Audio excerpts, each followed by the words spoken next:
welcome to Beyond the Lines. My name is Sarah, I'm the artist behind Pinselgeschichten, and today on the show I show you what I do when it comes to alcohol markers and the color green.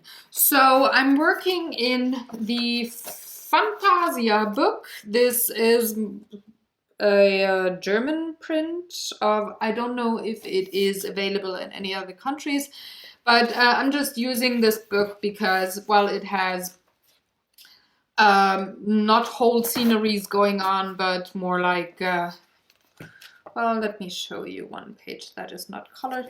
More things like this. More like this. You've got an animal that has a pattern, and yeah, I can teach you things there that are maybe more about the color, so I like to use books like this. Totally difficult to talk, by the way, but hey, sorry. So, I'm working, or I'm completing this page with the horse.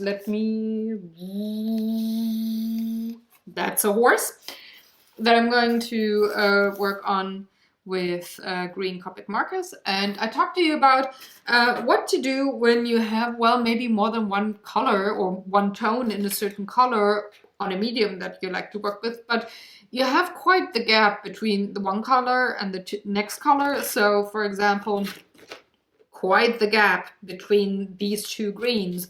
How you can work with that and still make things look nice, completed, finished, and so on and so on.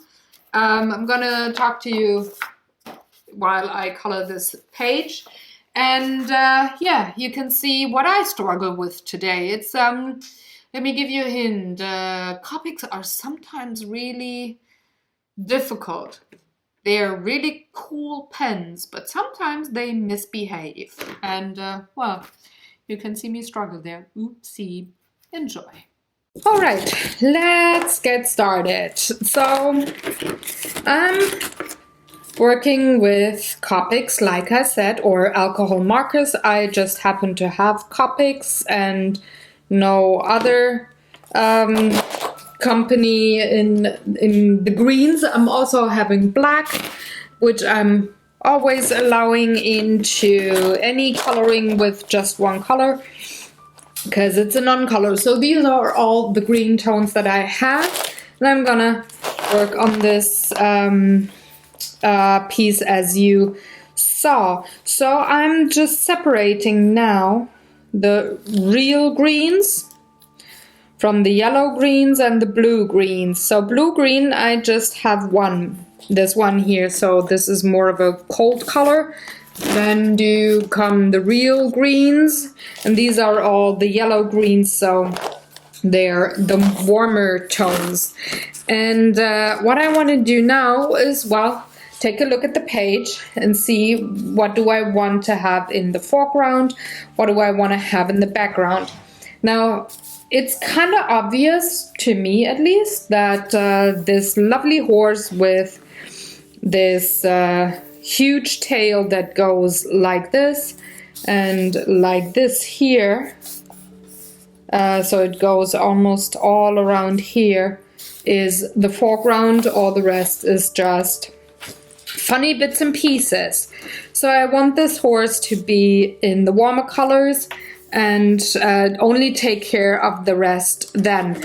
So I'm having these four warm ones and a pale green 000, which is like the whitest of greens. It's the closest to just being a blender that I could use. So I would actually prefer these two colors for the body, and then for the tail come in with the mignonette. So the colors that I have here are pale olive and putty. They almost look more yellowish than they do look green to me, but they do have a green tint. Now I'm not having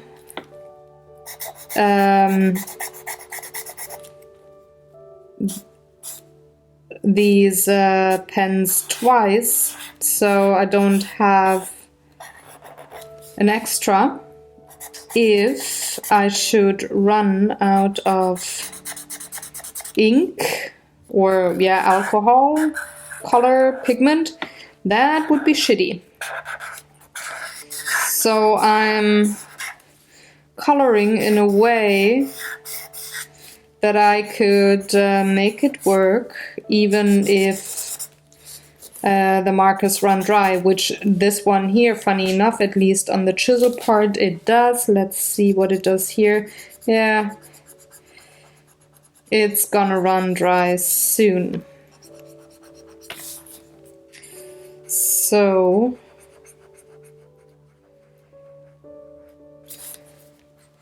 I'm gonna color in a way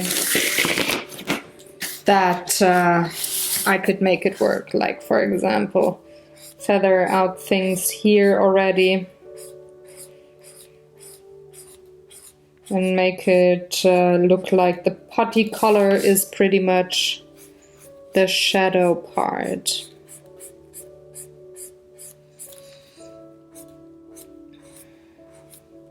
Also, this coloring book paper is quite thirsty, so it sucks in quite a bit of pigment there that would usually sit on top of marker paper, for example.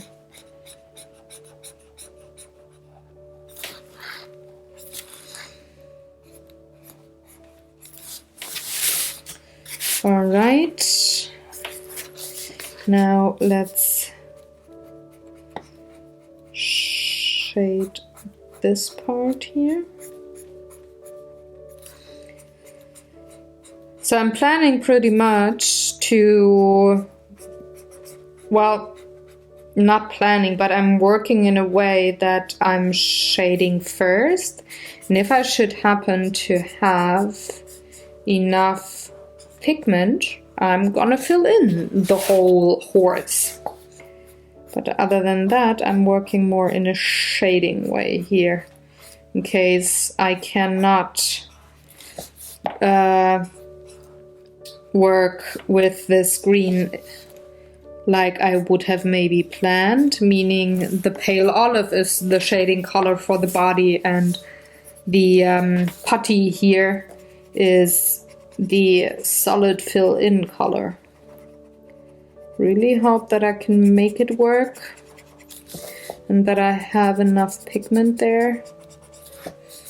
But if not, I do have a plan B, so to say. So, talking about green. Green is a lovely color, don't you think? It could be very earthy and almost muddy, like the color or the shade of green I'm using here. It could be almost yellow or almost blue because, well, green is a combination of blue and green. Yellow, haha. Unable to talk. And it can be in the background and look rather dull and muddy, like I said, or it can sit in the foreground and be super fresh. So spring is, of course, the season where everything is renewed, everything grows. So of course you would probably associate it with the color green because, well, all the plants are growing and, well, getting new leaves. There's lots of wonderful greens there on trees and stuff. So I guess you can relate to what I mean when I say this is quite the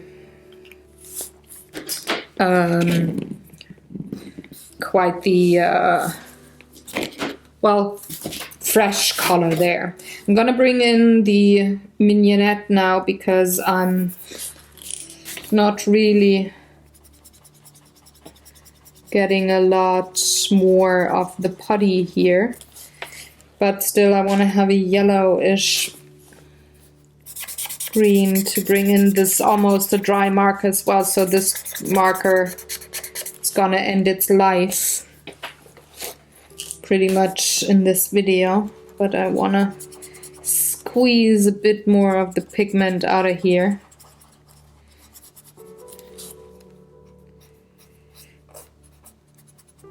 This is a well-loved marker, by the way. And since it pretty much dried out on me, I have to go in with the G000 to bring in another light tone of green. And also this marker there, the green ones are very well loved. They have been used quite a bit in drawing and coloring with me. So, of course, next to the blues, they're pretty much the ones that dried out first for me. But I'm having at least enough liquid here to fill in the light section of the horsey.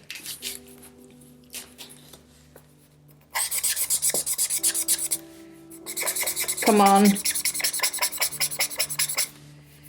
It's really time to re-ink them. That's one thing to learn. I need to re-ink my green markers, at least some of them. So now I'm having a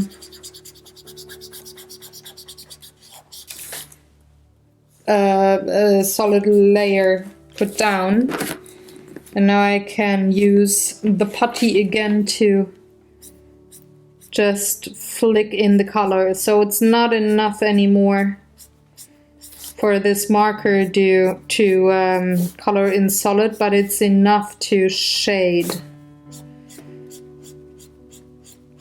and use it pretty much as a second coat. And this is something when you work with alcohol markers in any color that I would suggest you try if your marker in the color that you want to use is drying out on you and you can't get a coverage you want. Use a lighter marker of the same color family pretty much.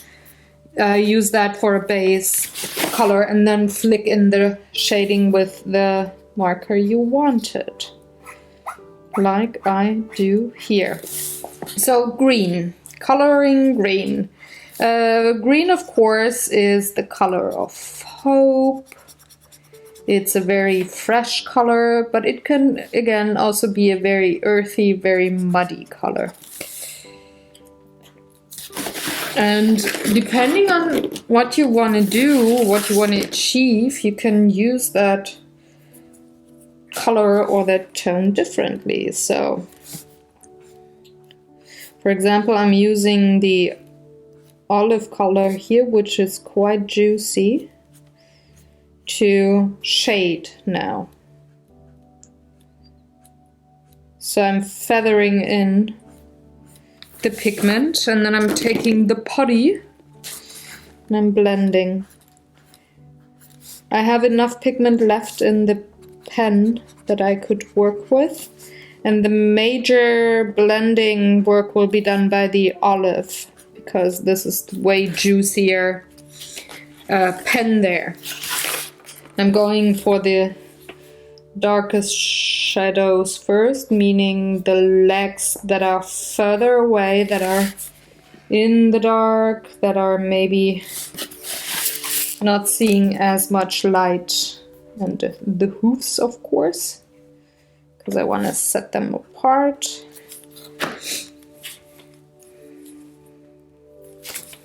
And I chose the yellow greens for the foreground because the warmer colors, like with every color, sit, or they get into the foreground automatically, and the colder colors move into the background when you draw, paint, or color anything. And you can, even if you don't have a lot of supplies, you can make it work to work on monochrome painting, like or drawing or coloring, like I do here, and use the blending of the alcohol markers to your advantage. If you don't have like every shade of that medium, you can still make it work,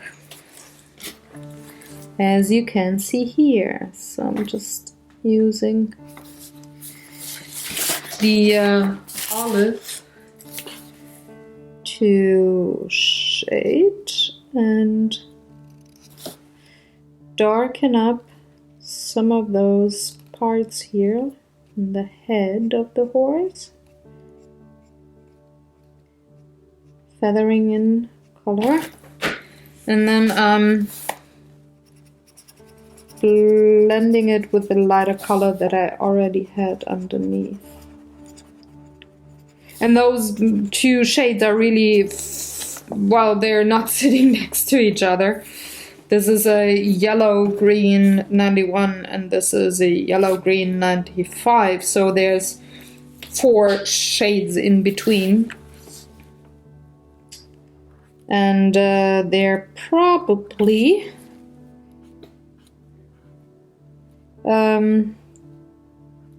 well, they're more on the olivey kind of a part of the spectrum rather than the putty muddy that I had here. So just to set things apart, I'm going with the olive here on the part of the drawing that is already pretty dark, like a lot of black. And I'm now doing things that I'm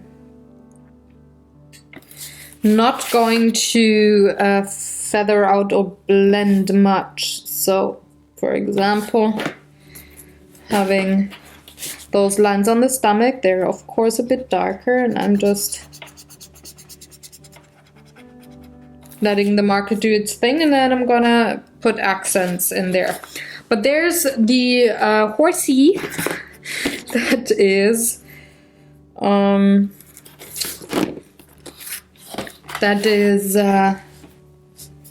shaded rather okay down here. Now with the light green there's a bit of trouble there, because, well, it almost feels like a rainbow. So on the black part here I'm going in with the olive, and I'm gonna pull this color in to the light green and wet this a bit more. I'm gonna go in with the olive green, very subtle, and again warming up that green, because the very light 000 is rather on the almost cooler tint of a green.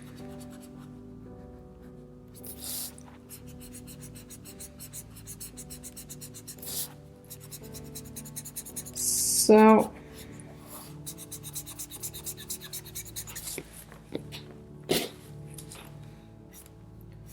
want to work back and forth now and pull in the olive green just to, well, get a warm tint to the horse again, but not the super dark one, you know.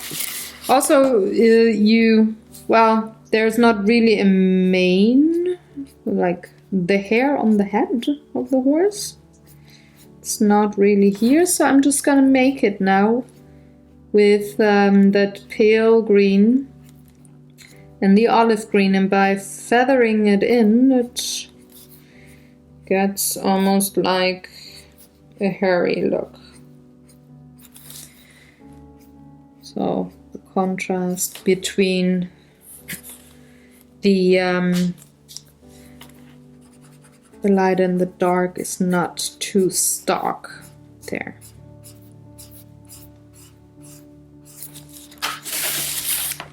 So this is how you can save things if you don't have all of the tones of the alcohol marker, in my case the Copics, and you're not able to color the main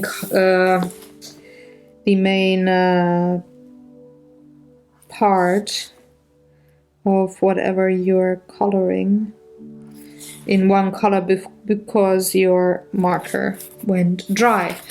So now I'm pulling in lines of the darker color, in my case here the olive green, and I'm not gonna blend them. I'm gonna let them sit on top and almost be like a second outline. But I'm not gonna go all around the horse in one go. And some of those lines are gonna be thicker, like here I'm gonna have the line thicker and then I'm gonna thin out the line. Same as here on the hind leg. I'm gonna do the same here.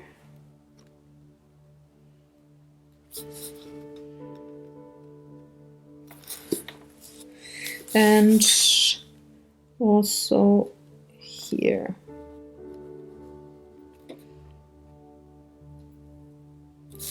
That is intensifying the dark color on some spots because I'm having another layer of the same olive green underneath, so it makes this part darker automatically. And it also just, well, makes for a nice shading. I like to do those techniques if, like I said, I'm not having all of the colors that I would maybe want to work with, but I'm having only, say, half of the colors that I would actually have liked to work with. I should close this marker here. And if they're all in the same tone, like same color family, I prefer these techniques. All right, now I need to color the tail. Now I know that I cannot rely on these markers because they're almost dry. These I want for the background because they're very and I just want those tiny bits and pieces maybe filled in.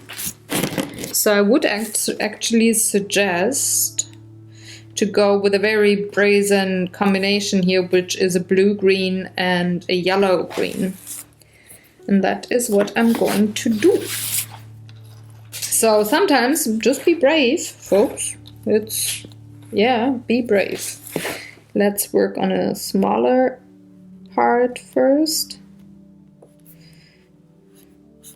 That's also one thing that I would suggest you to try when you work with monochrome, Copic, or other alcohol markers. Be brave and maybe do shading or whatever with maybe not the colors that are right next to each other on the color wheel, but that are maybe a really heavy blue-green and then a yellow-green. Just be brave. So I'm gonna blend that layer together. Ooh, I like that. And then I'm just gonna shade with the same blue, green, just intensifying color. And going to do the same thing for the rest of the tail here.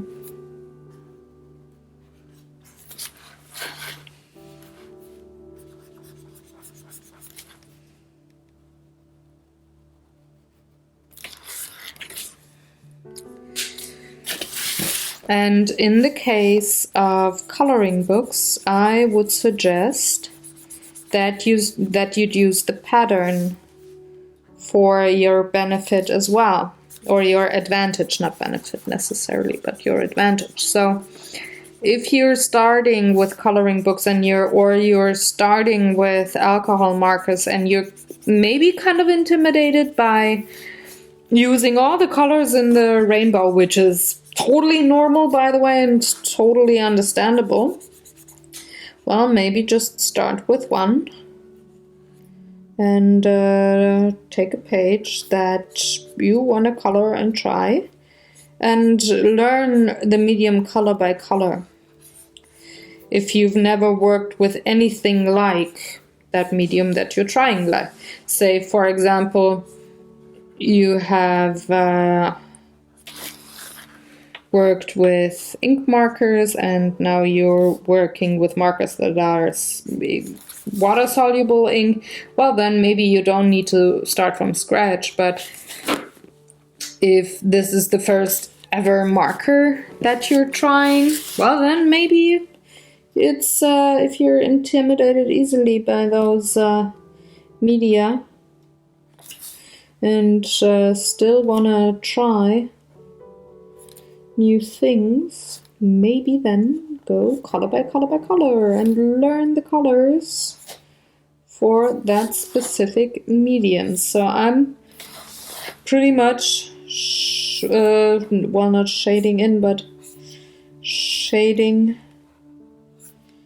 the darker parts of the tail now.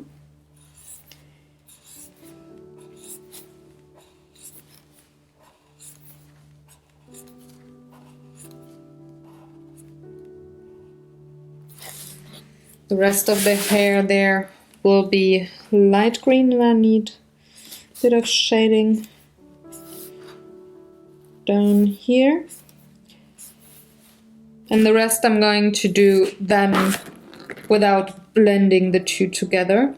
But I'm pretty much, like I did here, work on the second layer now. Then I will be a third layer on top. But by having a light part and a dark part, you make for interesting coloring, or you get some interest on your piece of art by just having something look tight and something look maybe a bit airy. So this part here is tight and this part here is airy, for example, because it's like a ponytail. Haha, ponytail.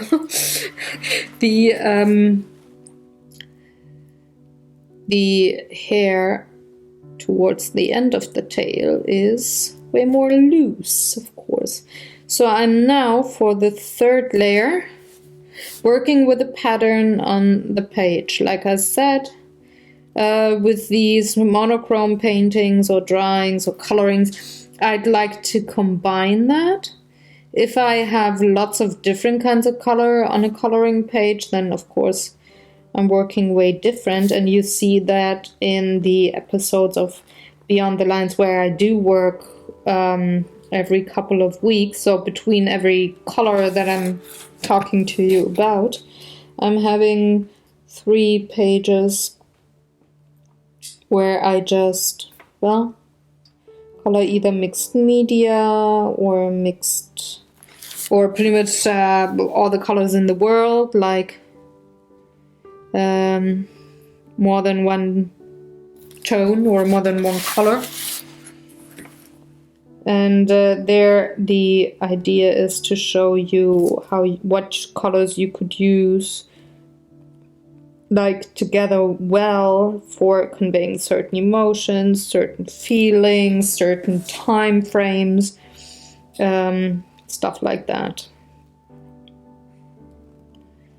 certain like time of the year, what light is there, the yellow light or a blue light or a white light, stuff like that. So I have the detail in now. Now the tail needs to have an outline. One of the quote-unquote disadvantages of Copic markers is that, well, they bleed. It's an advantage and a disadvantage. And it's really difficult, especially on non-Copic marker paper, which, well, I'm not using here because I'm working in the coloring book. It really feathers. So, don't necessarily like that. Try to repair that by having somewhat of an outline, and my markers sometimes opens up at parts they don't or they are not supposed to open up. Great. It's like one of those days again. I mean, yes, those markers are re-inkable, so you should be able to open them up, but I just should be able. I don't want to be fighting my markers to not open up the re-inkable spot. So let's bring in the scissors and hold shit down. Sorry, folks. See? Would actually re-ink here, but I want this in there and I want the cap. Now, I'm always fighting, or, well, not always, but I'm often fighting with those markers. That's one thing why I think about switching to another company. I mean, I really like the Copics. They have wonderful color palette, don't get me wrong. They're not shit, but, well, sometimes I have to fight them, or more often than not, which I don't like. So, let's see, the tail goes here, goes there,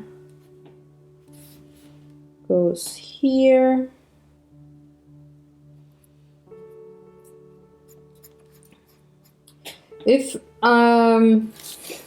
if you feel like, oh god, I'm losing my place at a drawing or coloring page, especially when you have these wavy lines or these doodly lines, just base color one thing and don't care about shading yet, just to make sure you don't lose your place. So let's color that in as well. It's actually not the tail, but it's maybe a strand of hair or something that is falling off of parts of the tail, which I think this is. So it's close enough that it could actually fall off.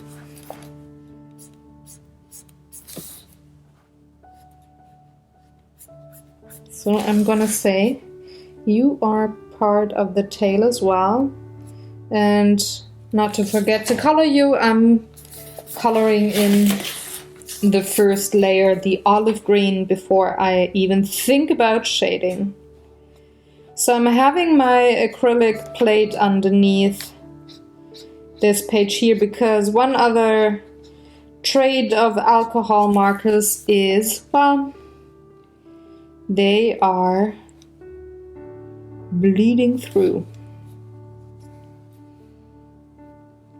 So I don't want to ruin like 5 pages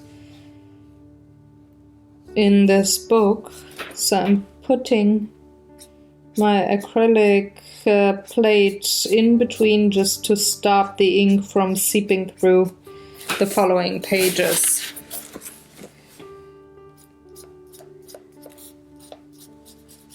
Okay. Now I got the base color in, I can think about shading again. I want this part, the curly part, to be shaded in here, and also do a bit of feathering. Only tiny bit. Gonna blend the two colors together as much as I can. The alcohol in the markers will do that automatically once you... It will blend things out. If you have layer on layer on layer, I only need to work so much. I just have to put the lighter ink or pigment on top, and the marker does the rest for me already. Okay, I'm gonna do the same with that pattern here like I did here, so I'm not putting down pigment there yet. First I want to blend layer 1 and layer 2 together. I just shade it there. And then just gonna doop doop doop color in here, and I'm going about it the same way for all the other swirls.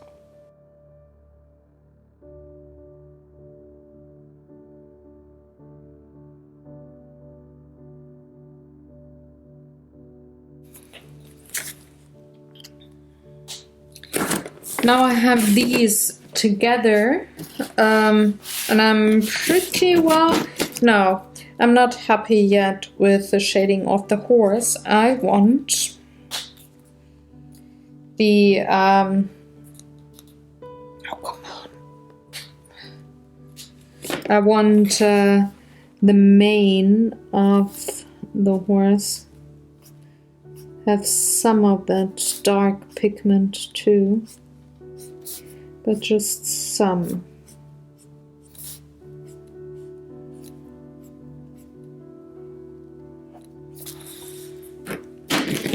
I'm going to blend that out with the lightest green here, not with the olive green.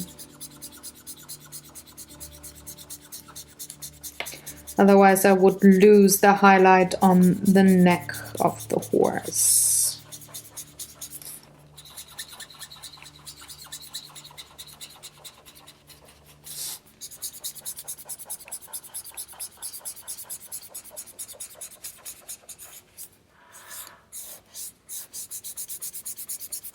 Also pulling in that light pigment a bit more into other spaces, and you can see here there's dots happening then where the darker pigment is pushed aside almost by the lighter one, which makes for very nice effects with alcohol markers. Alrighto, now I need to set the warm green foreground aside from the background. For one, this is rather an abstract page here, meaning I don't have a scenery, I don't have a full-blown scene like, I don't know, there was some that I had already colored in this book. Where's the frog? Where's my frog? Where's my frog? Gosh. Hold on. I'm gonna find the frog.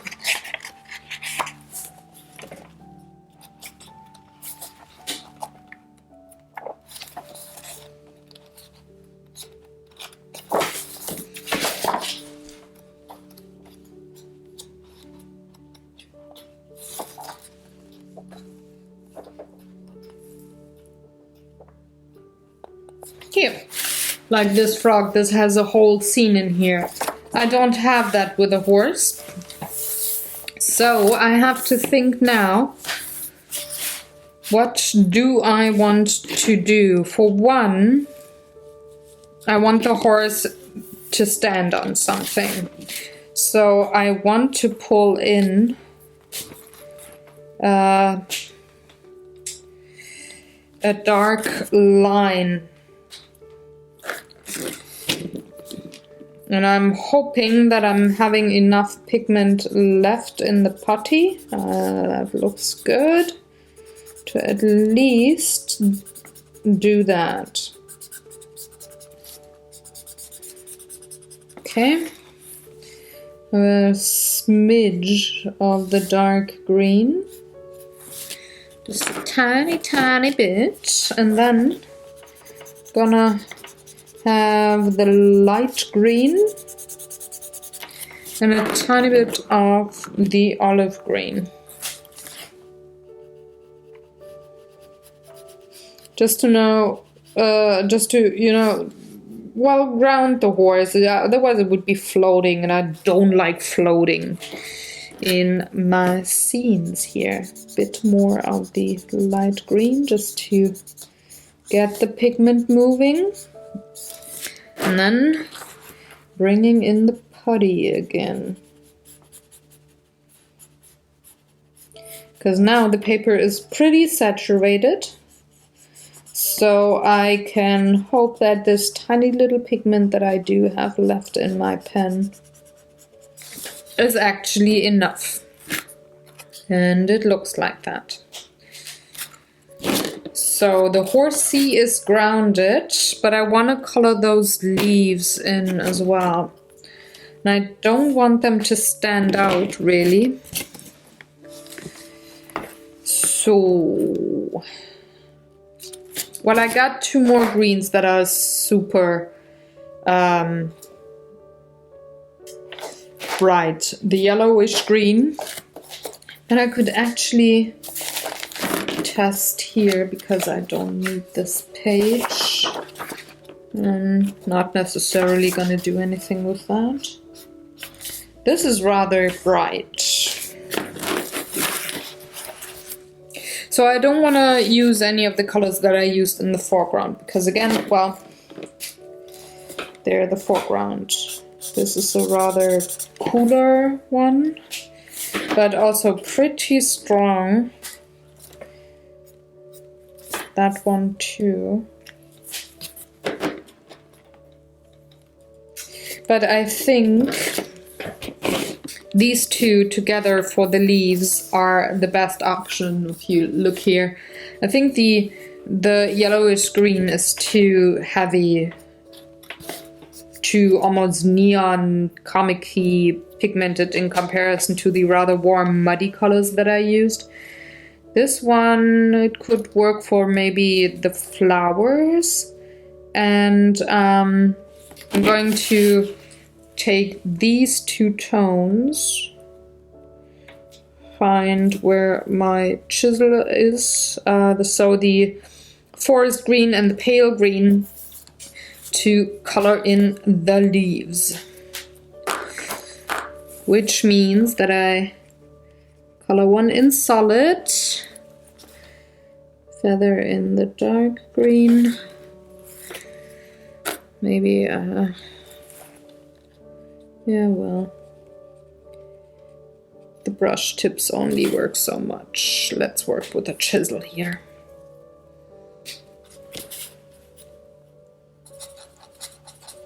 And then blend out that color.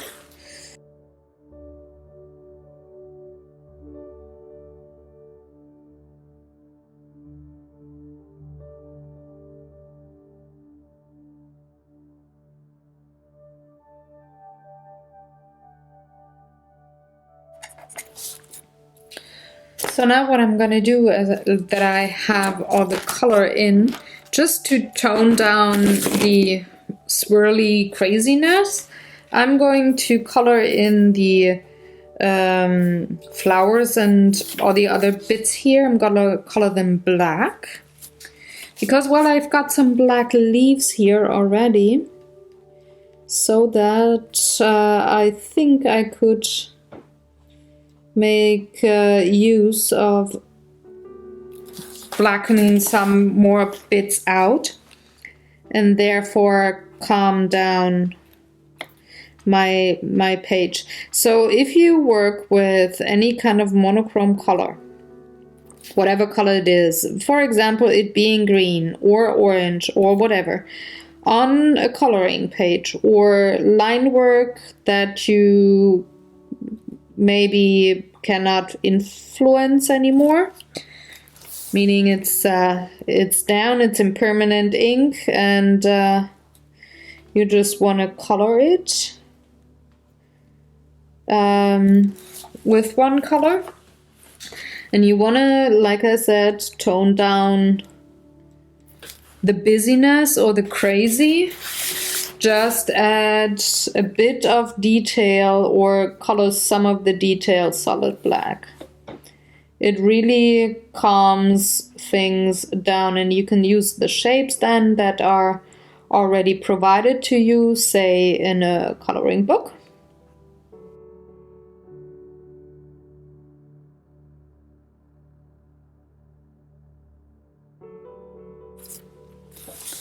So now let me see. I would, well, if this would have been my own drawing, or I would have all the color in the world, I would maybe now add a very light, subtle yellow background, like I said earlier, and I would maybe even do that with pastel chalks here in this coloring book, and just solidly, very, very palely add a light yellow background, but I'm not going to, because, well, this is all about green and not about yellow.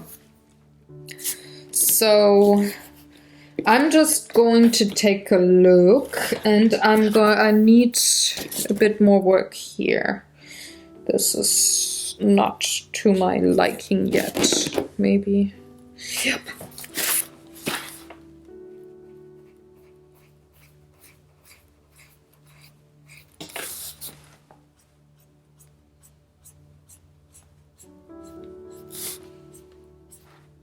Just add a bit more pigment to have it look like the hair all goes into the same direction.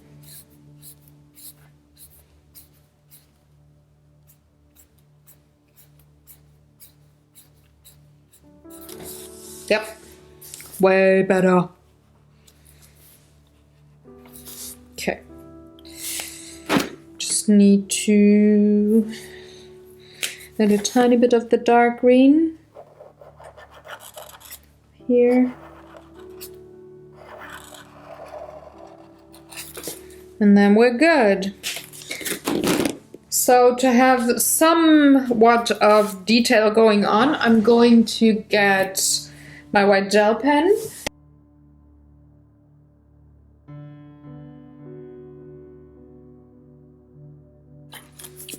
Better.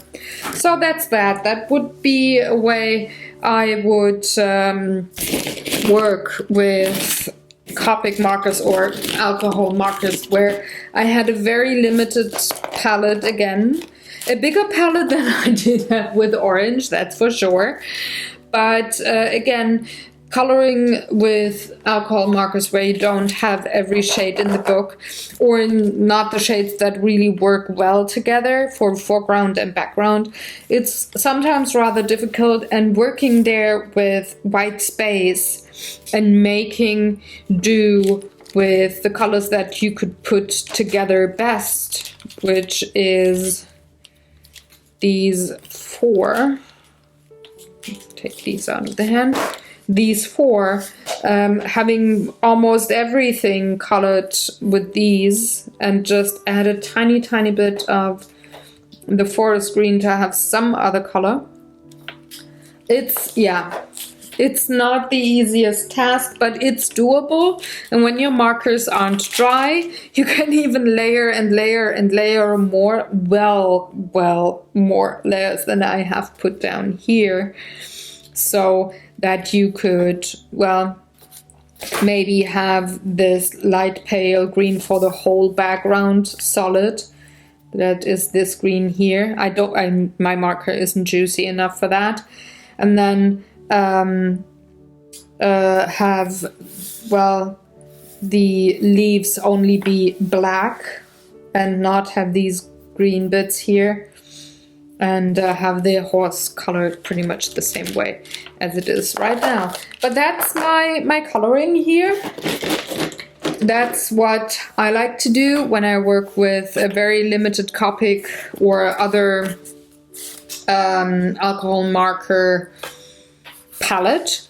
And I hope you found some inspiration here, or maybe a new bit of information on how to approach sometimes the rather limited color palette there for a certain medium. I need a coffee. I'm starting to yawn. Hold on. There we go. Next week I'm gonna work with colored pencils. I'm having a huge palette of pretty much any tone of green there, and I will show you how to not go too crazy and be totally overwhelmed if you have like really every shade in the book on a certain medium. So it's gonna be pretty much the opposite of this teaching here, meaning I'm gonna show you how to not go crazy with all the colors, but that's next week. So for now, if you want to know the exact numbers of the markers that I used, if you want to maybe try yourself and you're having those markers, they're on my blog. So hop on over today onto my blog and you can find out. If you're not sure how to get to my blog, well, for one, in the description box below there's a link to my webpage, which is my blog, or you could also just hop on over to Facebook and like my page there, and you will be updated in your news feed whenever I post something, and I'm having direct links to my specific blog posts there whenever I publish something, so you don't have to search through my web page to find the blog post you're looking for. You can hop on over to the Facebook and find the exact link to that post without looking at all the rest if you're not really the searching kind of a type. So I hope you enjoyed. Have fun, everybody. Have a lovely day. Let me know in the comment section below if you have any questions or other comments. I will see you next week with the colored pencils in green, so it's gonna be a challenge there. Lots of green. Feeling like Hulk, it's like brrr, green. So have a lovely day until then. Give this video a thumbs up if you liked it, share it with a friend, or subscribe to the channel if you're new. I would love to have you as a subscriber. There's lots and lots of art videos and board game videos and vlogs and stuff on this channel, so I hope I keep you entertained.